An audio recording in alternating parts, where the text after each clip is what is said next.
Salut à tous et bienvenue dans cette nouvelle vidéo. Donc aujourd'hui, première vidéo du projet Sigma. Si tu vois pas du tout de quoi je parle, c'est pas grave. Il y a une petite fiche qui s'affiche tout en haut avec la vidéo explicative du projet. Donc n'hésite pas à aller la voir après celle-ci, tu comprendras tout juste après. Donc aujourd'hui, je vais tester le premier objectif de la gamme Sigma, le 16 mm, qui est actuellement en train de me filmer. Donc 16 mm f1.4 de chez Sigma, qui se monte sur la gamme APS-C et plein format si on veut.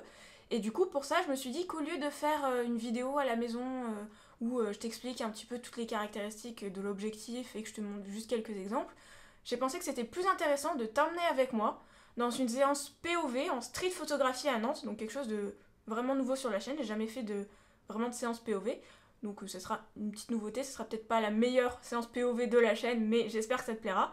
Donc voilà, je prends mon A6600, je prends le 16 mm et on va aller tester tout ça sur Nantes. Allez, c'est parti! Donc bienvenue dans cette petite séance POV au 16 mm f1.4 de chez Sigma. Donc j'ai préféré te doubler en voix off parce qu'en soi l'audio d'origine n'était pas hyper ouf. On nous entend avec Chloé débattre et philosopher sur la photographie en général, donc je trouvais pas ça hyper intéressant. Donc pour le 16 mm de chez Sigma, je suis agréablement surprise, comme tu peux le voir sur les deux photos de vélo que j'ai pu faire là. C'est hyper bluffant et hyper changeant par rapport à la photographie que j'ai l'habitude de pratiquer, et on va le voir sur le prochain lieu, donc qui est un quartier en centre-ville de Nantes où je fais de l'archi, ce que je n'ai pas du tout l'habitude de faire, et surtout de penser en perspective en archi à des nouveautés, donc là en utilisant l'angle de ce mur ou en prenant des gens en street photographie, sachant qu'avec le 16 mm, contrairement au 85, tu peux pas shooter très loin, tu dois être vraiment à côté de la personne que tu as envie de prendre en photo, donc elle te voit très clairement, tu peux pas être, on va dire, en mode un peu discret, en mode sniper. Tout le monde a vu que j'étais en train de prendre des photos, tout le monde te voit, et déjà c'est hyper... ça te donne une proximité avec les gens, parce qu'ils voient que tu prennes des photos, ils rigolent, ils sont sympas, enfin, tout ça. Et surtout, le fait d'utiliser un 16 mm, comme tu vas le voir juste après sur la photo du monsieur que je prends à vélo, ça te donne des perspectives et des angles de vue que j'ai peut-être pas forcément avec mon 28-75 Tamron ou le 85.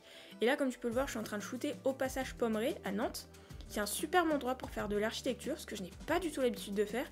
Et là, encore une fois, je suis agréablement surprise, par la qualité d'image et optique du 16 mm, mais par le fait que, juste en se forçant à utiliser une focale fixe, on arrive à faire des choses qui sort totalement de l'ordinaire. Et niveau créativité, et là comme tu vois je suis en train de regarder dans le miroir et je me dis ça pourrait être sympa de faire une photo où justement on voit l'objectif en réflexion, et je me dis allez, pourquoi pas.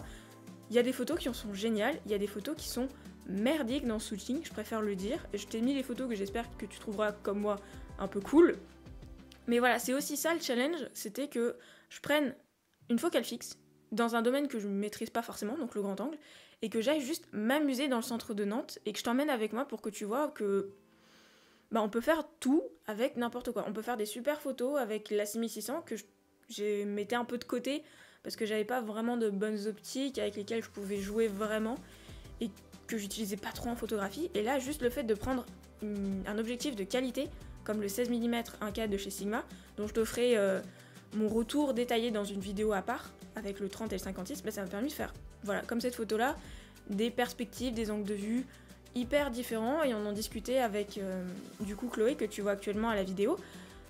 En fait, prendre une focale fixe, donc un prime lens en anglais, c'est hyper important je trouve dans le processus créatif, et c'est pour ça que je suis hyper contente que Sigma m'ait donné l'opportunité, donc encore une fois merci Sigma France, de m'avoir envoyé ces objectifs, parce que je peux jouer vraiment avec des objectifs que je maîtrise pas forcément. Le 16 mm c'est une focale que j'ai jamais testée, donc je maîtrise pas forcément, mais qui me donne au niveau créativité juste un regain de fraîcheur, mais un vent de fraîcheur, c'est incroyable. Et voilà, donc je suis hyper contente de cette séance, j'espère que les photos t'auront plu, et je te laisse avec l'outro de la vidéo.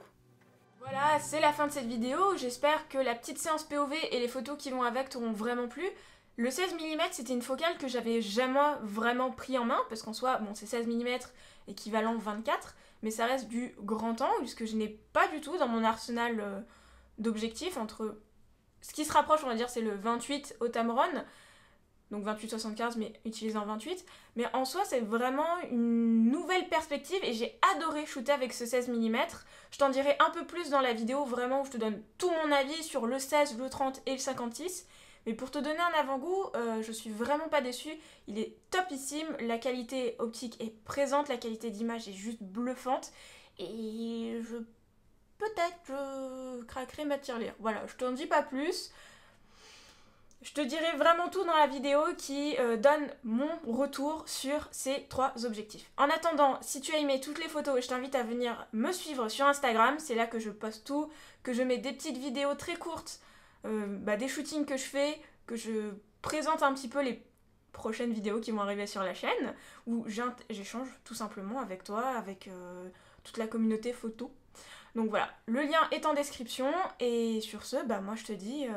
n'oublie pas de t'abonner, d'activer la cloche, de liker et de partager. Et sur ce, à la semaine prochaine!